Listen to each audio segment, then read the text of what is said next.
Hello everyone and welcome to our today's episode. So today we have this expression to share with you for us to find the values of x in the expression 1 over x squared plus x is equal to half or 1 over 2. We are going to be using a very simple or simplified strategy for us to look for the values of x whenever we have expression similar to this expression. So for us to look for the values of x, what we are going to do is to now use the expression or the strategy which I'm about to share with you. When you see an expression like this, what we are going to do as the first step is to try to use the strategy of cross multiplication. In other words, we are going to do cross multiply like this and like this. We are going to use the numerator of this side, which is 1, and cross multiply with the denominator of the other side, which is 2. We are going to use the denominator of the other side and cross multiply by the numerator of the other side.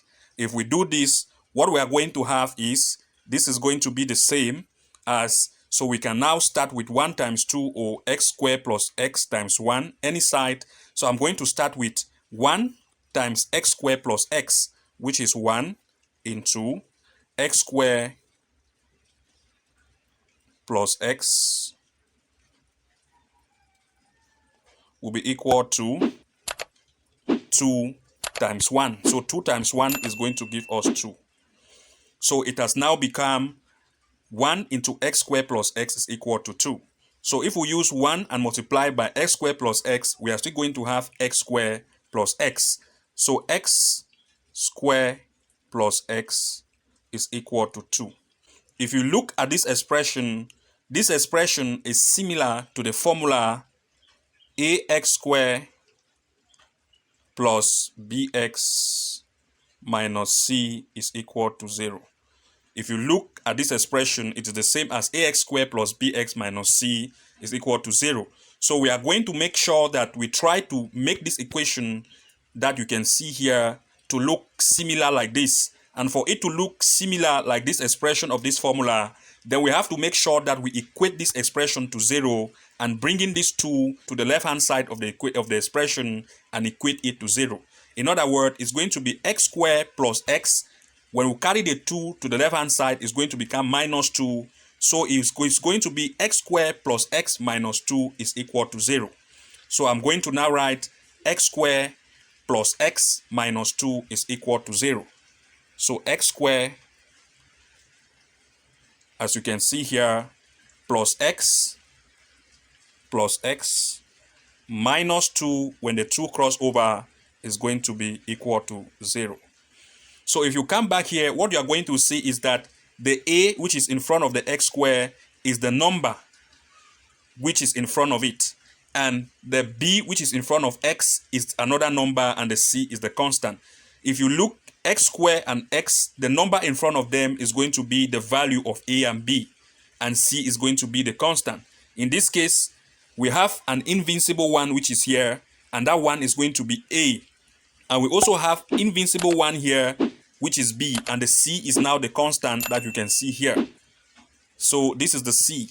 In other words, a is equal to 1, comma, b is equal to 1, comma, and c, which is the constant. If you come here and look at the constant here, the constant you can see minus c is the constant. C is the constant. So we are going to come back here. C, which is the constant, is equal to minus 2. So c is equal to minus 2. So minus 2 is the constant. Now we are going to use a formula to look for the values of x. So we are going to be using a simplified formula for us to come out with the values of x. So the formula we are going to be using today is going to be x will be equal to minus b plus or minus square root of b squared minus 4ac divided by 2a. So we are going to be using this formula for us to come out with the values of x.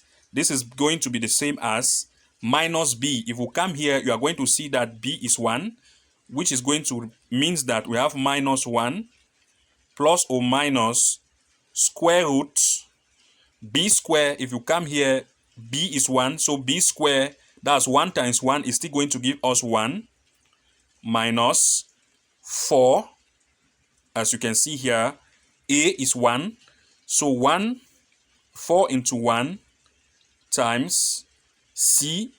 If you look at c is minus 2, so times minus 2, all divided by 2, which is here, 2a is 1, 2 times 1 is 2. So now we are going to have minus 1 plus or minus square root of 1 minus 4 into 1 times 2 divided by 2. But if you look at the expression already, minus, you can see that minus 4, if you see minus 2 times 1 is minus 2. This minus 2 that you can see here times 1 is going to give us minus 2. You can see the minus 2 times minus 4 is going to give us plus 8. Because minus times minus is plus. So plus 8, and the plus 8 plus 1 is going to give us 9. So if you look at this addition here, minus 4 times minus 2 is plus 8. And the plus 8 now plus this 1 that you can see here is going to give us 9. So now we are going to have minus 1 plus or minus square root of 9. So minus 1 plus or minus square root of 9 divided by 2. Because this is the 2 that is here divided by 2. And now this, for us to get the value of x, the square root of 9 is 3. This is the same as minus 1 plus or minus 3 divided by 2. In other words, to get the values of x, we are going to do x will be equal to minus 1 plus 3 divided by 2, and x is also equal to minus 1 minus 3 divided by 2. So these are the values of x. For us to have the values now of x, you can say that x is equal to plus 1 minus 1 plus 3 is going to give us 2, and 2 divided by 2 is 1. And x is also equal to minus 1 minus 3, it's this 3 here. Minus 1 minus 3 is minus 4, and minus 4 divided by 2 is minus 2. So x is equal to minus 2. So the values of x is equal to 1 and minus 2. So the values of x is therefore equal to 1 and minus 2. So these are the values of x in the expression that we have seen here. In the expression 1 over x squared plus x is equal to 1 over 2, or half. So this is a very simple strategy for us to look for the values of x in an expression like this, for us to use the strategy of cross multiply. And after we have cross multiply, then we have to now use this formula in the form of ax squared plus bx minus c equal to 0. And after we do that, we are going to have the values of a, b, and c. And after we have that, we are now going to use the next formula for us to have the value of x, which is minus b plus or minus square root of b squared minus 4ac divided by 2a. And when we substitute all the values of a, b, and c, we are going to have the final value of x equal to 1 and x equal to minus 2. So thank you very much for watching. Do not forget to like, comment, and subscribe, and also enable the notification bell icon so as to be the very first to receive new post notifications and updates whenever we create a new video or tutorial. And see you again in our next episode. Bye-bye.